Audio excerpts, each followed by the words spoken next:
about it. And so my question then that I always have to ask myself is, what does the resurrection mean to me, for me, here and now?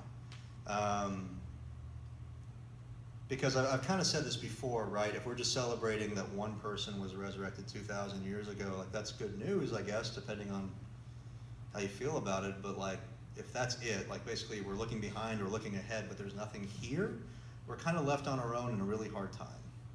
But I don't think that's the case. I think that's the good news that I had to give to you. So I picked an eye, right? A nice creepy eye, just looking at you.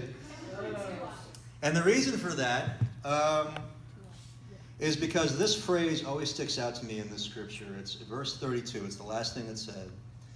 This Jesus God raised up, and of that all of us are witnesses. Now, of course, in the scripture, the person saying this is Peter. And Peter is one of the original disciples, right? He's one of the original 12. And they literally witnessed Jesus being resurrected, coming and being with them, eating with them, teaching them, and then ascending into heaven, right? But I don't think that's where the story of Jesus' resurrection stops. I think what is implied by the text is that all of us who follow Jesus are witnesses of the power of God's resurrection, or at least we're supposed to be. Right? I don't think the power of Jesus' resurrection ends at the body 2,000 years ago getting up. As amazing as that is, right? I think the power of resurrection, God works out in each and every single one of our lives. So, as some of you probably know, which I've talked about in messages before, right? My mom passed when I was 10 years old. And so that's an early age to get that kind of torn away from you. And I just got back from Colorado, which is always a hard visit because that's where we live. And there are seasons when you lose someone that young, and any of you who've lost anyone, you know there are seasons where you miss them more than others. And I reached this point in my life last year, I think, where I was starting to forget things, and I wasn't happy about it. Like, it was really tearing me up because I have memories of her, right? She would always like pounce into my room when I was in bed. Like, if I went to bed mad, which was often because I was broody as a child, as I am now, right? She would like pounce in my room on all fours and like march real slow toward the bed, and then like tickle the crap out of me until I couldn't stand it anymore, right?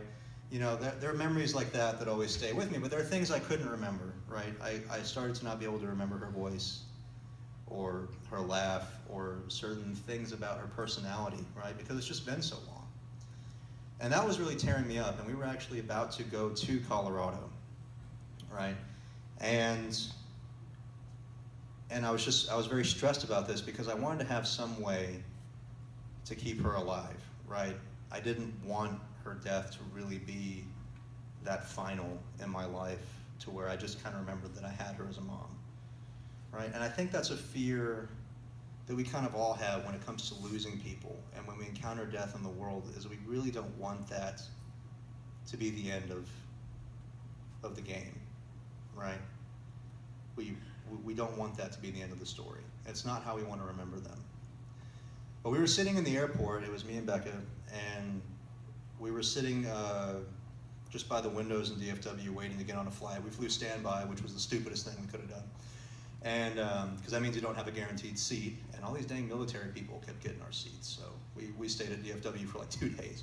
Yeah, we could have driven there in the time, but we were sitting there, and she asked if I was okay, and I looked at her, and then she had this really shocked look on her face, and I was like, what's the matter with you, right? Because I'm always so gentle in how I ask things. And she was like, your eyes look really green right now.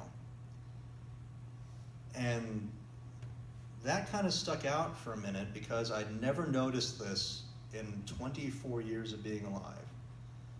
But see, my mom was a brunette, but she had very bright green eyes. She got them from my German grandmother, and so there's that.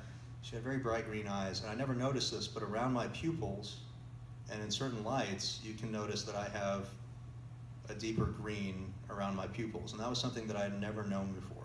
And it seems like a small thing, but to me that meant the world. There was a piece of her that was always going to be with me.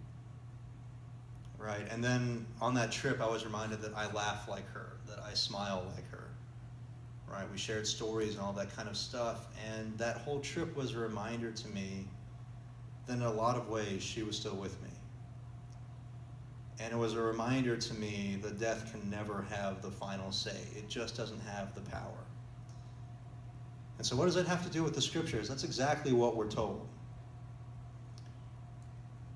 Right? It says, listen to what I have to say. Jesus of Nazareth, a man attested to you by God with deeds of power, wonders, signs that God did through him among you. You yourselves know, right? There are people in our lives that we have lost or that we're afraid to lose because of just how amazing they were as an influence to us, right?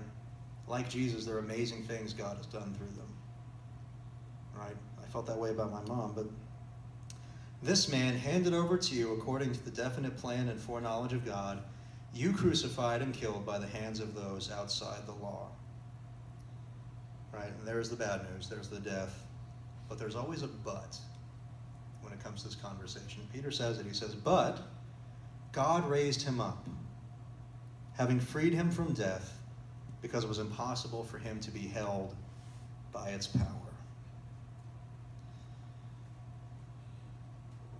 You see, like my mom or anybody that means a lot to us that we've loved and lost, or when we experience the pain of this life, there are still ways in which God's light can shine through all of that. Through us, through the people around us, and if we just have the eyes to see and the hearts to understand, we will experience and witness the power of the resurrection of Jesus Christ in our everyday lives. Right? The loss of my mom, certain things that I've done that were wrong, and things that I've gone through, all of those things have enabled me to be a pretty decent minister. Right? Understanding loss, understanding the darker side of life. Even though that makes me a not so pleasant person to be around sometimes, I still also am able to feel with people and still able to talk to people to a degree that I may not have been otherwise. Right? And it's not that God made that happen so that could happen, but it's that loss and that pain happened, and God decided to make something beautiful out of it. And that's the power of resurrection, is God bringing life, light, and hope through situations that previously it wouldn't seem possible. And each and every single one of you have the opportunity and the ability to experience that. And chances are you have. For the rest of this night, what I'd like you guys to do is think about the ways in which you've seen the resurrection at work in your life, because I guarantee you have. Something dark that ended up in a far better way than it should have. A loss that somehow isn't holding you down, but instead fills you with fondness and joy at the memory of a certain person. Think about the ways in which the ones that you may have lost or that your friends have lost, the way that they're still kept alive by the love and the joy that we have now. There are plenty of examples to look for and find, and it's okay to feel the pain. It's okay to hurt, right? Because we're all going to. But also remember that that does not have the final say over who you and I are. Because God is life, and God grants us life, and life abundantly. And that life will always prevail. That's what we remember this Easter season. It's not that all darkness and pain go away. It's not that we never experience suffering, but it's that those things don't have the ultimate power over you and me. But God does, and that is good news. And of that, all of us are witnesses.